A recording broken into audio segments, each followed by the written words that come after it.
सर्वेभ्यो नमो नमः। संस्कृत सीखो के YouTube चैनल पर मैं प्राध्यापक कृष्ण वशिष्ठ आप सभी का हार्दिक स्वागत और अभिनंदन करता हूं।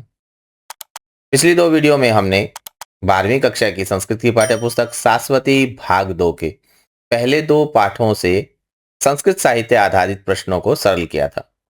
आज हम इस वीडियो में उसके तीसरे पाठ अर्थात बाल कौतुकम पाठ के संस्कृत साहित्य आधारित प्रश्नों को सरल करने जा रहे हैं।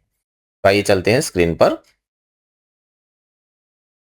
तीसरा पाठ है बाल कौतुकम। इसका पहला प्रश्न है तृतीय पाठस्य नाम किमस्ति। तो तीसरे पाठ का नाम है बाल कौतुकम। बाल कौतुकम पाठः कस्मात् नाटकात् संकलितः अस्ति। बाल कौतुकम यह पाठ किस नाटक से संकलित किया गया है, लिया गया है। पिछली वीडियो में मैंने बताया था कि उद्धृतः, गृहीतः, संकलितः इनका अर्थ एक ही होता है। उत्तर रामचरितम, तो ये बाल कौतुकम पाठ उत्तर रामचरितम नामक ग्रंथ से लिया गया है। कस्मात् नाटकात्, उत्तर रामचरितम न लिखकर आप लिखें चरितात, उत्तर राम चरितात। ये टाइपिंग एरर है तो आप इसे सुधार लें, उत्तर राम चरितात। बाल कौतुकम पाठः कस्य अंकात् गृहीत।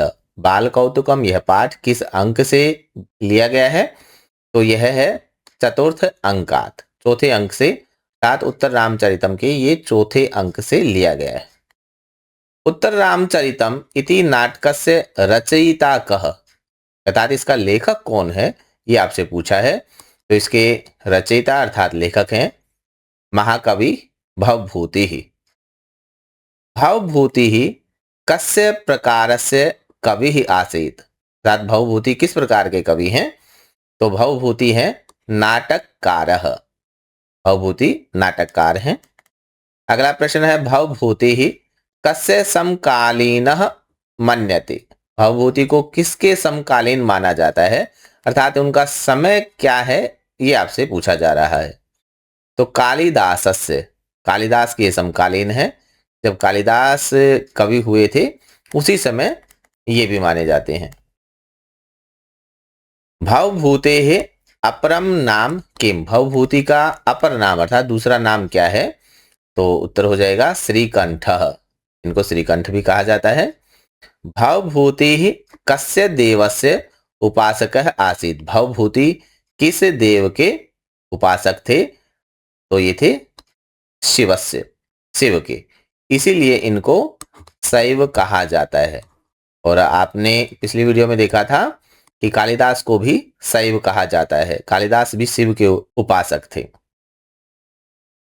भवभूतेः रचना कति सन्ति। भवभूति की कितनी रचनाएं हैं, तो भवभूति की तीसरा, रचना शब्द जो है वो स्त्रीलिंग शब्द है, इसलिए तीसरा स्त्रीलिंग शब्द आप लिखेंगे। भवभूति की 3 रचनाएं हैं। और इस प्रकार से देखो प्रश्नों की तो अधिकता हो सकती है। भवभूति के पिता का नाम, पितामह का नाम, माता का नाम, कहाँ के वो रहने वाले थे, ये सारे प्रश्न भी और बन सकते हैं। लेकिन अगर 12वीं कक्षा की मैं बात करूं तो उसमें उनकी आवश्यकता नहीं है। भवभूतेः प्रथमम नाटकम किम। भवभूति का प्रथम जो नाटक है वह क्या है, तो भवभूति का प्रथम नाटक है मालती माधवम। 3 जो रचनाएं हैं उनमें से पहली जो रचना है वह है मालती माधवम। भवभूतेः द्वितीयम नाटकम किम। भवभूति का जो दूसरा नाटक है वह क्या है, तो भवभूति का दूसरा नाटक है महावीर चरितम। भवभूतेः श्रेष्ठतमम नाटकम किम। भवभूति का जो सबसे श्रेष्ठ नाटक है, श्रेष्ठतमम, तम प्रत्यय है यहाँ, वह नाटक क्या है ये आपसे पूछा है। तो यह नाटक है उत्तर रामचरितम। उत्तर रामचरितम कति अंकानाम नाटकम। यह जो नाटक है उत्तर रामचरितम, इसमें कितने अंक हैं, कितने अंकों का यह नाटक है ये पूछा है। तो सप्त अंकात्मकम, 7 अंकों का। आप केवल सप्त भी लिख सकते हैं, वह भी ठीक होगा उत्तर, केवल सप्त। पूछा है कति, तो कति के स्थान पर आप लिखें सप्त। 7 अंकों का। और कति शब्द जो प्रश्नवाचक शब्दों में आता है वह संख्या के लिए ही आता है। चैनल पर एक वीडियो है जिसमें प्रश्न निर्माण कैसे किया जाता है वो बताया गया है विस्तार से, तो आप उस वीडियो को देख सकते हैं। और 12वीं कक्षा में प्रश्न निर्माण से संबंधित प्रश्न आते हैं वो आपके कभी गलत नहीं होंगे। आगे देखें, उत्तर रामचरितस्य प्रधानः रसः कः। उत्तर रामचरितम का जो प्रधान रस है वह क्या है? तो वह रस है करुण रसः। भवभूतिः कस्य रसस्य विशेषतः कवि मन्यते। भवभूति किस रस के विशेष रूप से कवि माने जाते हैं? जैसे हमने पिछले वीडियो में देखा था कि जो कालिदास कवि हैं वो उपमा के चितेरे हैं।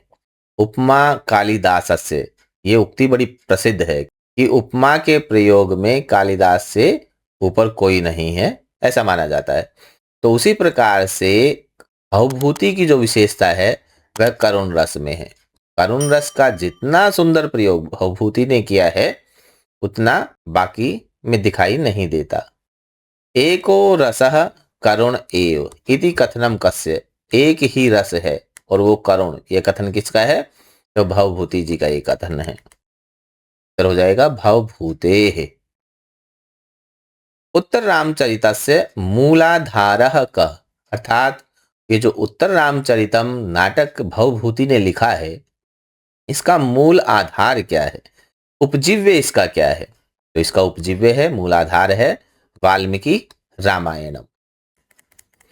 रामस्य पुत्रौ कौ। राम के पुत्र कौन है? राम के पुत्र हैं लवकुशौ। लवकुशयोः पालनकर्ता कः। लवकुश का पालनकर्ता कौन है? तो वह है महर्षि वाल्मीकि। आपको पता है कि जब श्री राम जी ने माता सीता को निर्वासित कर दिया था तो वो महर्षि वाल्मीकि जी के आश्रम में रही थी और वहीं लव और कुश का जन्म हुआ था। तो उनका पालन पोषण, उनकी शिक्षा दीक्षा सभी महर्षि वाल्मीकि जी के द्वारा उनके आश्रम में हुई थी। वाल्मीकिना कः ग्रंथः रचितः। वाल्मीकि जी ने कौन से ग्रंथ की रचना की है? वह है रामायणम। अरुंधति कस्य पत्नी आसीत। अरुंधति किसकी पत्नी थी? तो वह थी ऋषि वशिष्ठ की। आप ऐसे भी लिख सकते हैं महर्षि वशिष्ठस्य, महर्षि वशिष्ठ की, केवल वशिष्ठ से, ऐसा भी लिख सकते हैं। अगला प्रश्न, अश्वमेधीयः अश्वः कस्य आसीत। अश्वमेधीय जो अश्व था वह किसका था? तो वह अश्व था रामस्य। अश्वः केन रक्षित आसीत। अश्व किसके द्वारा रक्षा किया जा रहा था? तो चंद्रकेतुना। और ये चंद्रकेतु कौन थे? ये लक्ष्मण के पुत्र थे, चंद्रकेतु। उत्तर रामचरितम नाटकम कस्य जीवनस्य कथा वर्णयति। उत्तर रामचरितम नाटक किसके जीवन की कथा को वर्णन करता है? उत्तर हो जाएगा रामस्य, राम की। भवभूतिः कस्य समानः नाटककारः मन्यते। किसके समान नाटककार माना जाता है? तो उत्तर हो जाएगा कालिदासस्य। कारुण्यम भवभूतिरेव तनुते इति उक्ति कस्य विषये प्रसिद्धा। यह उक्ति किसके विषय में प्रसिद्ध है? तो उत्तर हो जाएगा भवभूति की। तो इस प्रकार से प्यारे बच्चों आज हमने तीसरे पाठ बाल कौतुकम के संस्कृत साहित्य आधारित प्रश्नों को सरल कर लिया है। अगर वीडियो आपके लिए उपयोगी है तो आप इसे लाइक करें, अपने मित्रों के साथ शेयर करें, चैनल को सब्सक्राइब अवश्य करें ताकि वीडियो जो भी कोई डाली जाए चैनल पर सबसे पहले आप तक जरूर पहुंच जाए। मिलते हैं अगले पाठ की वीडियो के साथ, तब तक के लिए नमस्कार।